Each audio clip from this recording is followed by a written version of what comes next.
Welcome back to the Half a Day Show. I'm your host, Jay Half a Day, the flyest man on the internet, and this is episode 4 of the weekly roundup. Is this camera on me? I hope so. What a week, am I right? They still looking for that damn United Healthcare assassin, whatever they want to call him. I think somebody called him the adjuster. Some people calling him John Quick, like John Q, but with John Wick mixed together. But they was only offering $10,000 to the good people of New York to find him. And they wonder why they can't find him. They must not really want to find him. I said find him 3 times in a row. Whatever, it's an alliteration.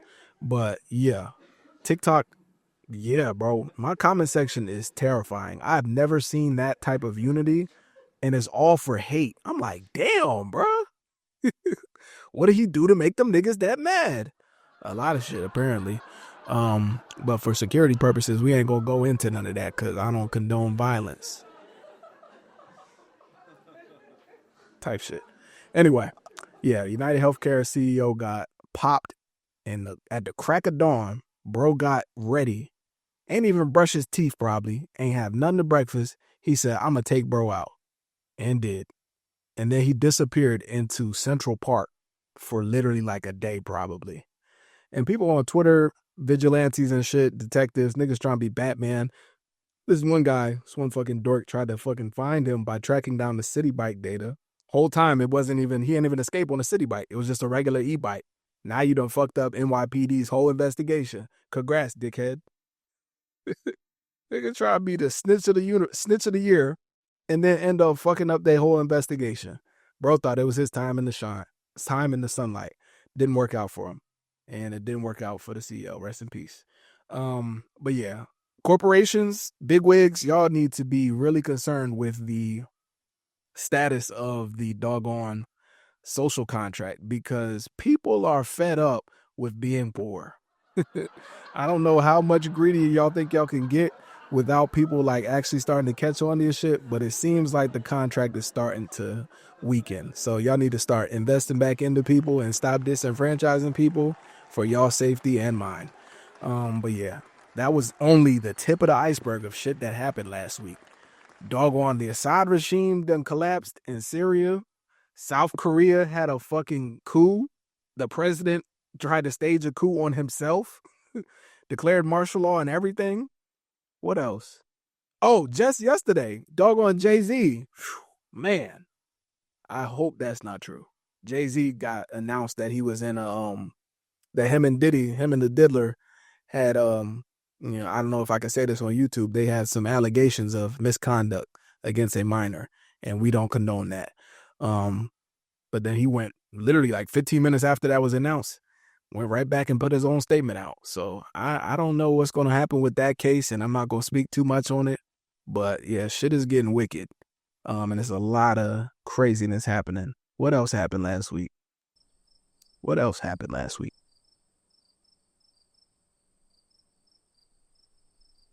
I don't know what else happened last week.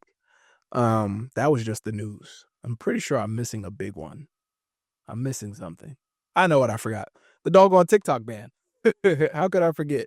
All 23,000 of my followers that I've gained over the last 3 years probably going to go down the drain. And we knew this day was coming. America don't fuck with China like that when it comes to like business and shit like that. So yeah, TikTok is cooked, and so is that account. So if you're not following me everywhere else, you need to go ahead and do so. Otherwise, you're missing out on great takes and good content and good fits. Nobody doing it like me. That's the shameless plug for the episode. But yeah, TikTok is cooked. The Supreme Court probably won't take that case on. And if they do, it's not going to be favorable for TikTok. Honestly, I think it'll honestly make things worse for the idiots that are saying, oh, we're just going to migrate over to Lemonade. It's owned by the same people. They can ban it with the same legislation without even lifting the hammer up off of the desk. They're just good. Like, come on, folks. We gotta use a little bit more beyond the top level. Lemonade is not the next app. What I do see happening, though, if they do end up banning TikTok, which is probably more than likely going to happen, Instagram or YouTube will have to make a separate app for their short form content because nobody wants to scroll on the YouTube app for shorts and nobody wants to scroll on the Instagram app for reels. For real. You know what I'm saying? So Meta and Google would be smart to make their own separate app. Y'all done had 5 years to make your own algorithm that will work just like TikTok. Hopefully y'all got something good so you can capture all the good creators and it just be a seamless transition. Because TikTok is not, ByteDance is not going to sell TikTok to y'all. And if they do, they're going to sell it to you with a bastardized version of the algorithm that doesn't work. Nobody wants to be on a fucking right-wing short form content platform. We already hate Twitter. The only reason we're still on Twitter is because the alternatives don't got what we need. You know what I'm saying? It's just not as funny yet. But rest assured, yeah. TikTok, you had a great run. Generational run. I'm very sad that I caught on to you a little bit too late, but it's been real.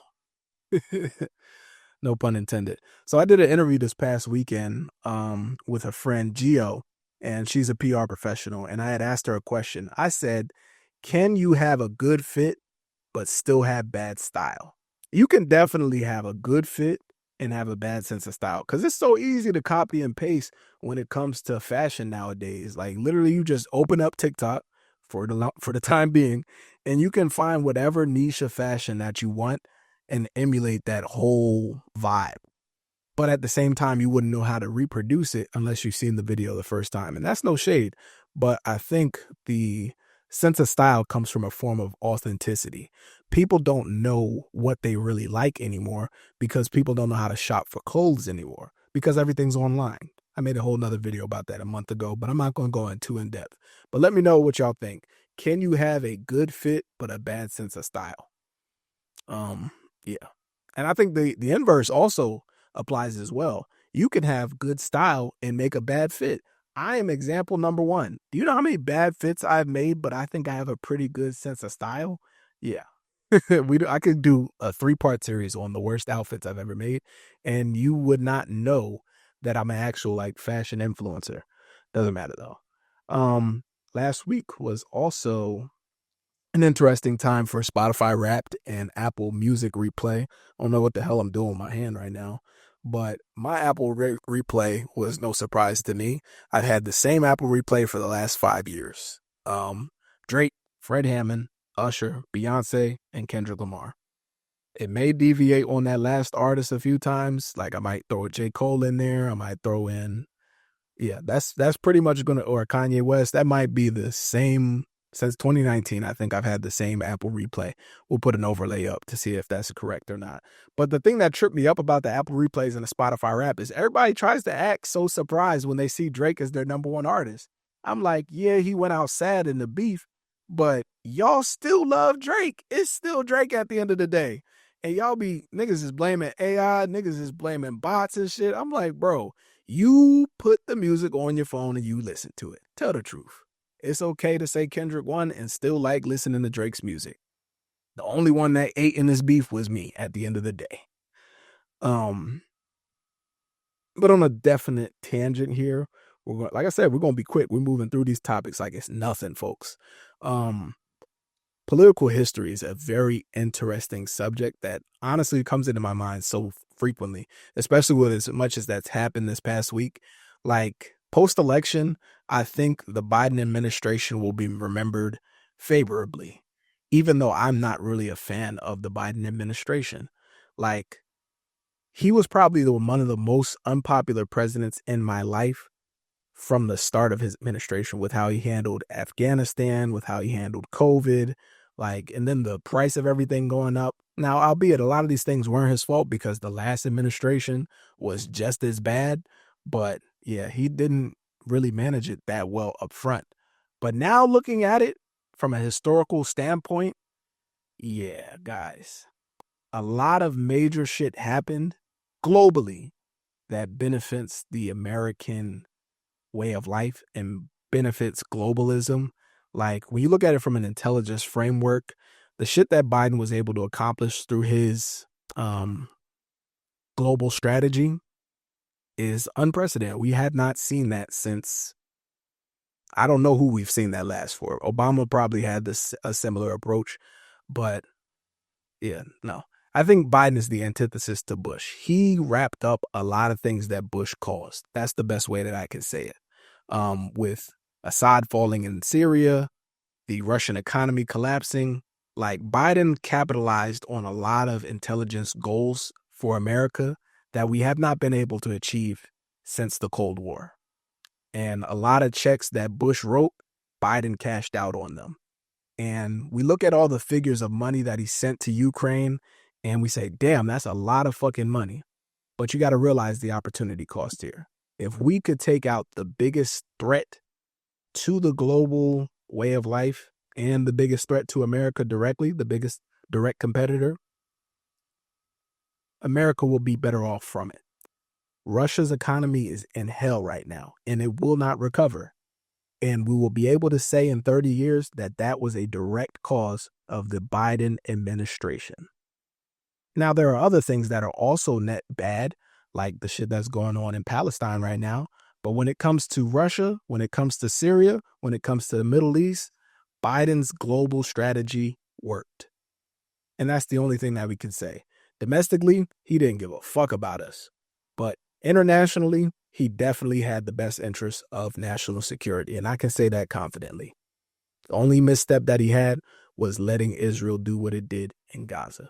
That's the only misstep that he had in the grand scheme of things. But that's my little tangent on political history. It's just some things that you won't be able to really actualize and understand until it's in the history books. And you're like, damn, Biden did that? Yeah, he did.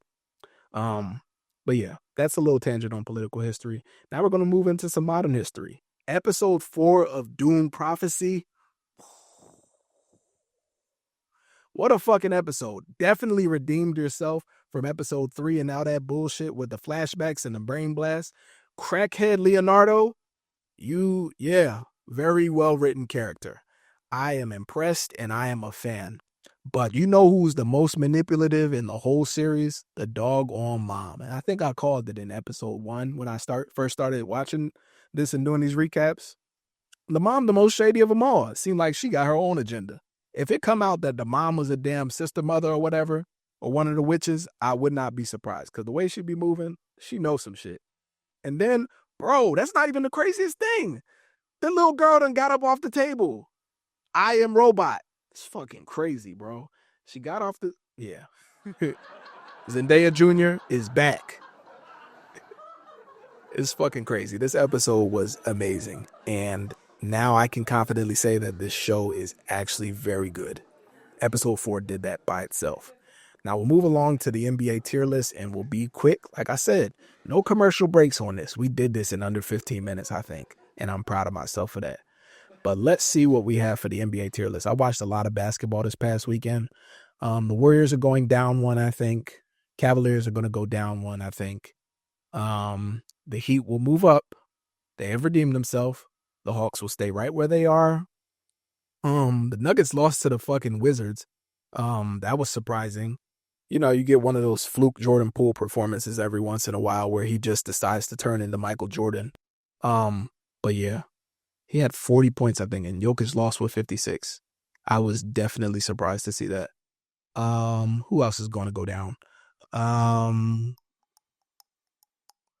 Lakers will stay right where they are. I think everybody's in a good spot. Cavaliers, I was not sold on them being a championship contender. That last loss that they had, I think they just lost yesterday. I'll leave them there. Suns, I'm going to move you guys down to playoff locks. But I think the championship contenders is what it was when it started. Nuggets, Mavericks, Celtics, OKC, Cavaliers, and the Timberwolves.